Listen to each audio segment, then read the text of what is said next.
إن الحمد لله نحمده ونستعينه ونستغفره ونتوب إليه ونعوذ بالله من شرور أنفسنا ومن سيئات أعمالنا من يهده الله فلا مضل له ومن يضلل فلا هادي له أشهد أن لا إله إلا الله وحده لا شريك له وأشهد أن محمدا عبده ورسوله لا نبي بعده اللهم فصل على سيدنا محمد صلى الله عليه وسلم وعلى آله وصحبه ومن تبعهم بإحسان إلى يوم القيامة أما بعد فيا عباد الله أوصيكم وإياي بتقوى الله وطاعته فقد فاز المتقون قال الله تعالى في كتابه الكريم يا أيها الذين آمنوا اتقوا الله حق تقاته ولا تموتن إلا وأنتم مسلمون.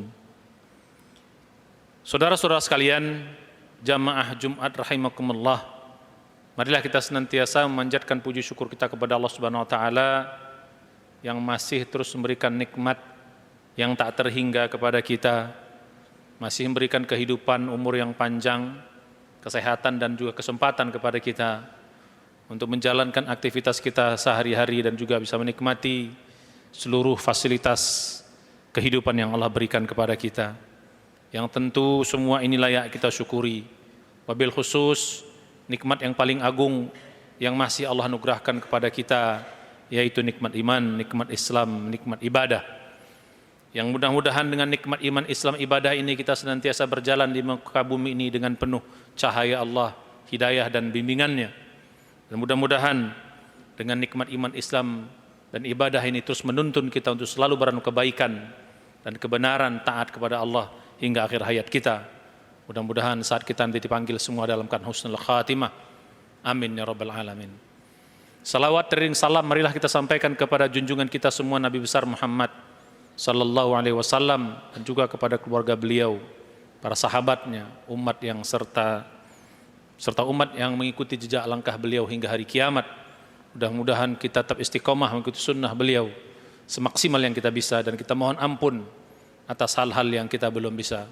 Mudah-mudahan di hari kiamat kita diberi kesempatan oleh Allah untuk mendapat syafaat dari Nabi dan bisa masuk dalam surganya Allah beserta keluarga dan orang yang kita cintai. Amin ya rabbal alamin. Saudara-saudara sekalian, berkaitan dengan judul yang disampaikan di awal tadi, judul khutbah kita pada hari ini adalah ibadah yang berkualitas akan menghasilkan hidup yang berkualitas.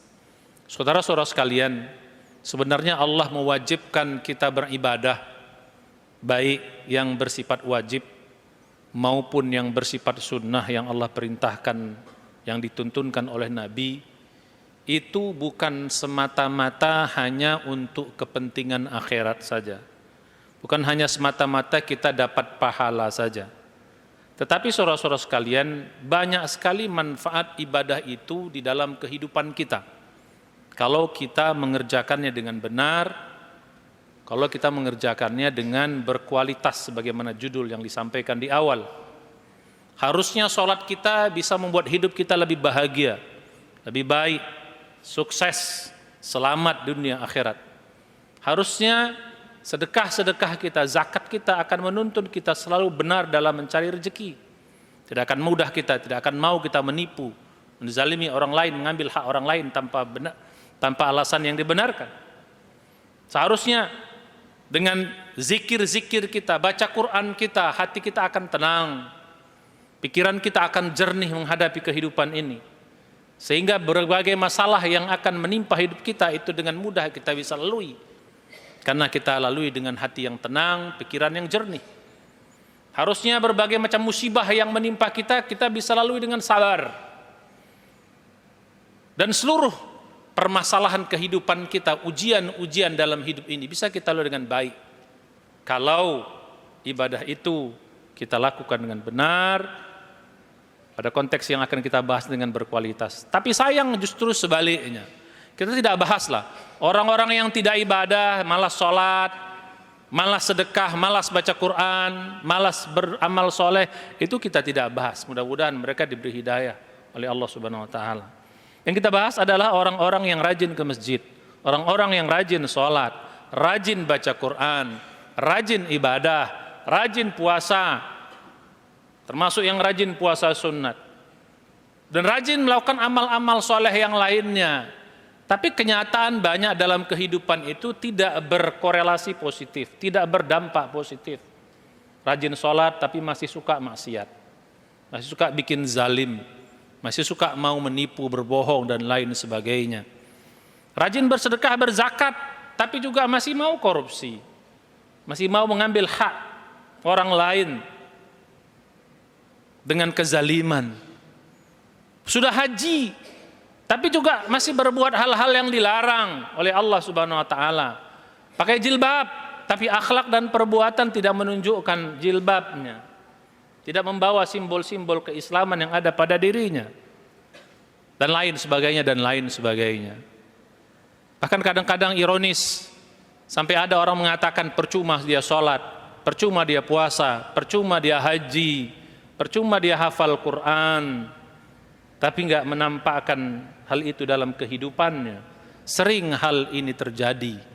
Bahkan tidak sedikit banyak orang-orang yang mungkin tanda petik ibadahnya bagus, tapi justru berpihak kepada kafir, berpihak kepada orang-orang yang membenci Islam. Bahkan mulutnya kadang-kadang tidak, bahkan selalu mengucapkan kalimat-kalimat yang menyakiti umat Islam.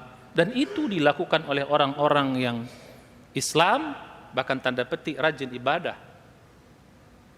Kita lihat di negeri kita ini, saya yakin semua, mulai dari presiden, wakil presiden, menteri-menteri, wakil menteri, eselon 1, eselon 2, gubernur, wali kota, eselon 1 sampai eselon 3 bahkan, yang muslim saya yakin semuanya haji. Dan kita lihat itu, tidak ada yang tidak haji. Tapi faktanya mengapa negeri ini selalu begini terus? Kemiskinan di mana-mana, kezaliman di mana-mana, dan pelakunya juga banyak dilakukan oleh orang-orang yang mengaku muslim, dan dia juga orang-orang yang sholat. Nah, fakta ini mengapa bisa terjadi? Harusnya tidak demikian. Harusnya ada korelasi positif antara sholatnya, puasanya, sedekahnya, baca Qur'annya, zikirnya, hajinya, jilbabnya, dengan aktivitas kehidupannya sehari-hari. Tapi faktanya banyak hal ini tidak terjadi. Mudah-mudahan kita tidak termasuk kelompok yang demikian. Al-Quran jelas mengatakan dalam surat Al-Ankabut misalnya, surat 29 ayat 45, mungkin kita sering dengar, hafal ayat ini. Inna sholata tanha anil fahsya'i wal munkar. Sesungguhnya sholat itu akan mencegah pelakunya, orang yang mengerjakan sholat itu, dari perbuatan keji dan mungkar. Ini jelas sekali. Sholat harusnya bisa mencegah diri kita. Jadi sholatnya itu mencegah dirinya dari perbuatan keji dan mungkar. Harusnya, tapi faktanya kan tidak demikian. Bahkan dalam hadis lain dikatakan, kalau sholatnya benar, seluruh amal yang lain akan benar. Idza saluhat saluha sairu amalihi, wa idza fasadat fasada sairu amalihi. Kalau sholatnya benar, maka seluruh amalnya benar. Kalau sholatnya rusak, maka seluruh amalnya rusak. Bahkan Al-Quran juga mengatakan, ala bidzikrillahi tatmainnul qulub. Ingatlah, dengan zikir itu akan buat hati kamu tenang, pikiran kamu jernih. Tapi faktanya sering kita tidak tenang, sering stres dan sebagainya. Apa yang salah dari semua ini? Mari kita renungkan bersama. Ternyata saudara-saudara sekalian, kita banyak beribadah baru sebatas kulitnya saja. Baru sebatas kalau sholat gerakannya saja, bacaannya saja. Puasa baru sekedar menahan lapar dan dahaga saja. Bersedekah hanya baru sekedar keluar uang saja. Baca Quran hanya sekedar sudah berapa juz satu hari. Kalau konteksnya daripada, bagus, alhamdulillah sudah bagus. Tapi tidak cukup. Kalau orang yang baru masuk Islam, atau anak-anak yang masih kecil, masih muda, atau remaja lah kita katakan, oke lah, masih bisa kita toleransi yang demikian. Beribadah baru sebatas fisiknya, mengerjakan rutinnya saja, sudah bagus. Tapi kita yang sudah bertahun-tahun dalam agama ini, sudah bertahun-tahun sholat, bertahun-tahun puasa, bertahun-tahun sedekah, bertahun-tahun baca Quran, zikir dan ke masjid sebagainya, bahkan mungkin sudah haji dan umrah berkali-kali, tapi mengapa tidak terjadi naik level naik tingkatan. Kita tidak tahu kehidupan yang gaib nanti di akhirat, kita nggak ada yang tahu. Apakah ibadah kita diterima ataukah tidak, kita nggak tahu, itu gaib. Tapi diterima tidaknya ibadah itu dampak dalam kehidupan kita, nampak dalam kesehari-harian kita. Orang yang sholatnya diterima oleh Allah Subhanahu Wa Taala, maka sholat itu akan berpengaruh dalam kehidupannya. Itu menunjukkan sholatnya diterima. Orang yang sedekahnya diterima, maka orang itu akan menjauhkan dari hal-hal yang batil berkaitan dengan harta. Itu berarti sedekahnya diterima oleh Allah Subhanahu Wa Taala. Karena Allah tidak menerima sedekah dari hal-hal yang diharamkan.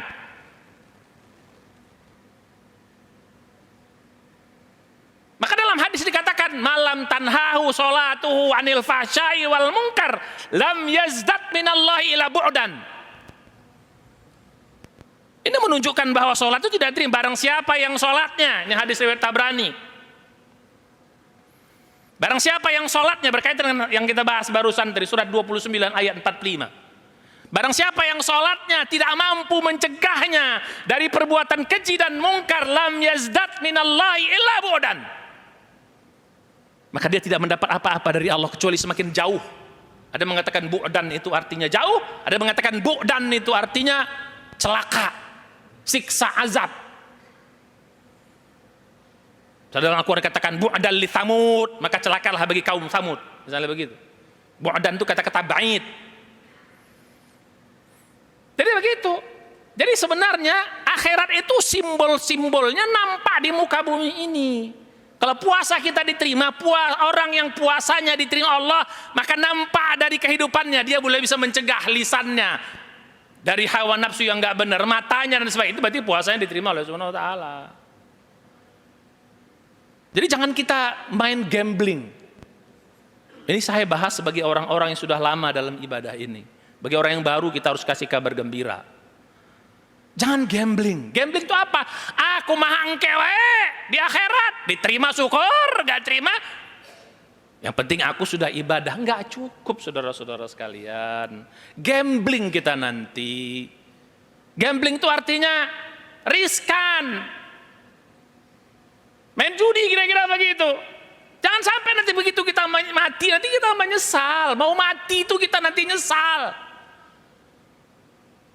Kita mengatakan, Rabbi laula akhartani ila ajalin qarib fa asaddaqa wa akum minas salihin. Ya Allah, kenapa enggak aku panjangkan umurku agar aku banyak beramal soleh dan banyak bersedekah? Kenapa? Karena enggak diterima atau kurang. Jangan sampai terjadi penyesalan itu. Terlambat nanti. Kalau sudah ajal menjelang enggak bisa kita balik. Maka karena itu mari kita sekarang renungkan dalam kehidupan. Tambah saja ibadah ini, tingkatkan levelnya. Jangan dari dulu ke dulu begini saja terus. Naikkan levelnya. Yang sudah rajin ibadah, tingkatkan kualitasnya. Yang sudah berkualitas, makin dalamkan lagi biar semakin lebih baik. Tidak cukup hanya sekedar kulit-kulitnya saja. Sayang nanti kita begitu ajal datang kita nanti menyesal, pengen ya Allah panjangkan umur agar bisa memperbaiki amal-amal salah. Sayang terlambat nanti. Balik kita kepada kaji kita saudara-saudara sekalian. Oleh itu bagaimana ibadah yang berkualitas itu? Sedikit saya sampaikan clue-nya saja untuk menjadi bahan. Termasuk khutbah Jumat ini, sedikit saya ulang. Kalau khutbah Jumat ini berkualitas, kita hadir di sini, kembali dari sini kita akan melaksanakan apa yang disampaikan oleh khatib. Akan menggaung dalam jiwa kita, akan mewarnai pikiran kita. Kalau Jumatnya benar, tiap Jumat kita hadir mendengarkan khutbah imam. Jutaan bangsa Indonesia ini hadir setiap Jumat. Harusnya negeri ini datang berkah yang banyak dari Allah Subhanahu Wa Taala. Harusnya. Karena setiap khutbah itu pasti diingatkan ittaqullah, ittaqullah, ittaqullah. Harusnya kan itu peringatan, wajib itu disampaikan oleh khatib untuk menyampaikan kepada ma'mum ittaqullah, bertakwa kalian kepada Allah. Harusnya orang-orang yang khutbah ini, yang ikut khutbah ini, ikut Jumat ini, kembali dari sini adalah orang-orang yang takwa semuanya. Salat menghasilkan takwa, dibina kita tiap hari. Puasa menghasilkan takwa, dibina kita tiap setahun, sebulan. Begitu juga Jumatan. Harusnya penduduk kalau sudah tahu turun barokah. Kalau anna ahlal qura amanu wattaqau, kata Allah, lafatahna alaihim barakatim minas samai wal ard. Kalau seandainya penduduk beriman, takwa turun barokah yang banyak dari langit dan itu keluar dari bumi.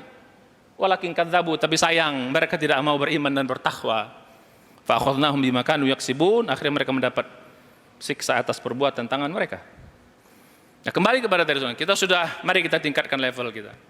Minimal kita perbaiki 3 hal. Kalau secara fikih sudahlah, insya Allah mudah-mudahan kita. Tapi itu pun belum tentu juga semua. Perbaiki sholat kita secara fikih, baikkan wudunya, baguskan pakaiannya, baguskan gerakannya, baguskan bacaan itu secara fikih. Latihan tepat waktu, sholat ke masjid, baca Quran juga gitu, latihan memperbaiki makharijul hurufnya, tajwidnya, tahsinnya. Tapi jauh dari itu, mari kita baguskan dalamnya. 3 hal. Pertama, memperbaiki keikhlasan kita dalam ibadah. Mulai sekarang ibadah itu jangan otomatis. Jangan otomatis itu, jangan sekedar rutin doang. Orang sholat kita sholat, orang puasa kita tidak. Datang dari dalam, datang dari kesadaran. Aku ibadah ini, aku sholat ini, aku puasa ini, aku sedekah ini untuk cari ridhamu ya Allah. Dan itu kita gaungkan setiap kita mau ibadah. Bukan sekedar rutin saja, apa bahasa kitanya, otomatis. Bukan sekedar otomatis. Otomatis itu robot, kita bukan robot. Mau sholat, tanamkan niat. Bukan sekedar mau sholat, Allahu Akbar langsung. Mau sedekah, tanamkan niat, aku mau sedekah ini apa nih? Untuk cari dulu. Jadi tangan ke sini, ini masuk ke dalam itu, niat itu. Makanya niat itu penting. Innamal a'malu binniyat. Amal itu sangat ditentukan pengabulannya oleh Allah karena niat kita. Nah, nilainya pun karena niat kita. Terus karena niat, datang ke masjid ini sambil jalan, niatkan, ya Allah aku ibadah Jumat ini mau dengar khotib, mau faham tentang agama. Biar sampai kemari nggak tidur atau tidak melamun. Pulang-pulang ada yang dibawa bekal ke rumah, masuk ke dalam jiwa kita karena niatnya benar. Mau ke masjid bukan sekedar rutin Jumatan saja, jangan pakai dalil kalau 3 kali aku nggak ke sholat Jumat nanti tidak muslim. Bukan itu saja, itu buat orang yang baru masuk Islam, buat anak-anak oke. Buat kita yang sudah lama dalam agama ini, lama dalam ibadah ini, harus ada nampak. Mulai sekarang ikhlaslah, karena ini akan mendorong semuanya nanti. Yang kedua, kualitas yang kedua, kita harus paham ibadah kita, makna ibadah kita harus paham. Sholat tuh pahami maknanya, wudunya, mulai takbiratul ihram sampai salamnya pahami maknanya, doa iftitahnya, al-fatihahnya, surat-suratnya, doa ruku, doa sujud, doa i'tidal, pahami sampai salam, supaya jangan sampai sholat tuh mulut doang yang baca, badan bergerak, kita nggak paham apa maknanya. Termasuk bersedekah, pahami mengapa aku harus bersedekah. Ketika puasa, mengapa aku harus puasa. Ketika kita baca Quran, pahami makna yang kita baca, ayat-ayat demi ayat yang kita baca. Bukan sekedar jumlahnya berapa juz setiap sekali kita baca. Zikir juga bukan sekedar jumlahnya berapa ratus, berapa ribu, tapi pahami makna ketika kita berzikir. Subhanallah, alhamdulillah, la ilaha illallah saja kita amalkan, itu jaminannya surga. La ilaha illallah doang. Tapi banyak orang mengucapkan la ilaha tapi tidak menghunjam ke dalam jiwanya karena baru jumlah doang. Sekian ribu, sekian ratus, gitu doang, fisiknya doang. Enggak masuk ke dalam, karena enggak paham apa yang dia lakukan. Makanya sholat itu kata Allah dalam Al-Quran, kalau tidak kita paham seperti orang mabok sholatnya. Ya ayyuhalladzina amanu la taqrabus shalah wa antum sukara hatta ta'lamu ma taqulun. Surat 4 ayat 43, wahai orang beriman, jangan kau kerjakan sholat dalam keadaan mabuk sampai kau mengerti apa yang kau kerjakan, apa yang kau bacakan. Jadi kalau ada orang sholat nggak ngerti apa yang dibaca, sama dengan orang mabuk. Kalau orang sholat mabuk kan nggak diterima, mabuk. Ya termasuk khutbah ini harus paham kita, makanya khotib itu harus didengar. Jangankan kita ngomong sama orang, melarang diam saja nggak boleh. Ada kawan kita sebelah ribut, diam, nggak boleh. Di sini hak otoritas ngomong hanya khatib. Disuruh diam itu apa? Dengar maksudnya begitu. La'allakum turhamun kok dalam Al-Quran. Kalau dibaca Quran dengar supaya apa? Supaya begitu juga khotib itu harus dengar.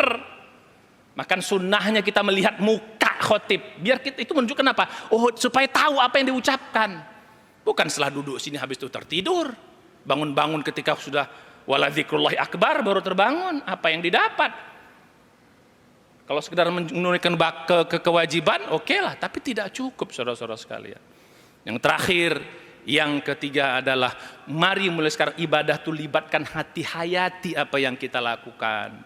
Sedang sholat hayati, sholat oke, sholat berjamaah tidak bisa, sholat sunat di rumah ketika sendiri, hayati bacaan-bacaan sholat kita itu, hayati zikir-zikir kita, hayati Quran yang kita baca, hayati ketika kita berpuasa, hayati mengapa aku harus lapar ini.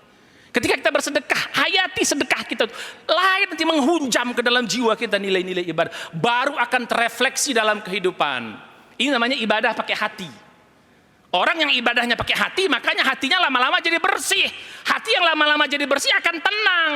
Kalau udah hati bersih, tenang dari segala macam yang nggak benar, refleksinya dalam kehidupan.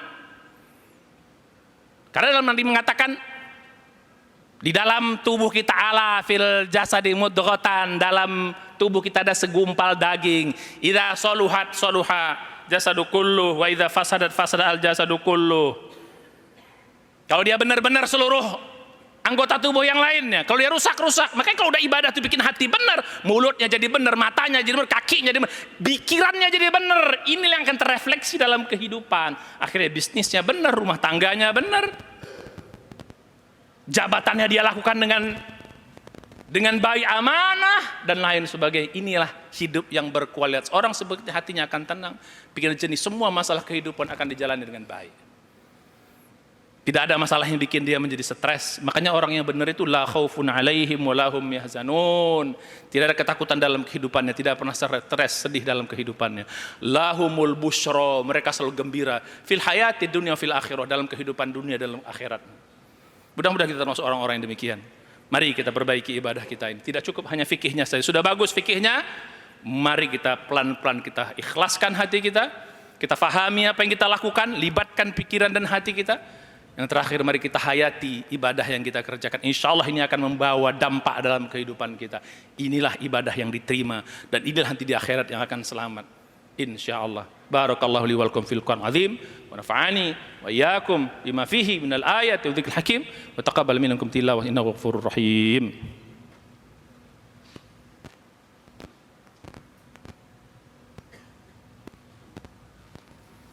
Alhamdulillahirabbil alamin. Wassalatu wassalamu ala asyrafil anbiya'i wal mursalin wa ala alihi wa sahbihi ajma'in.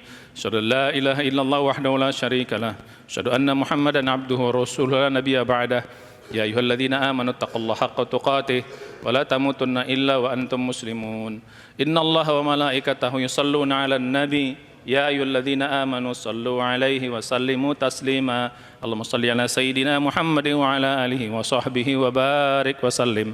Allahumma ighfir lil mu'minina wal mu'minat wal muslimina wal muslimat al ahya'i minhum wal amwat innaka sami'un qaribun mujibud da'awat ya qadiyal hajat.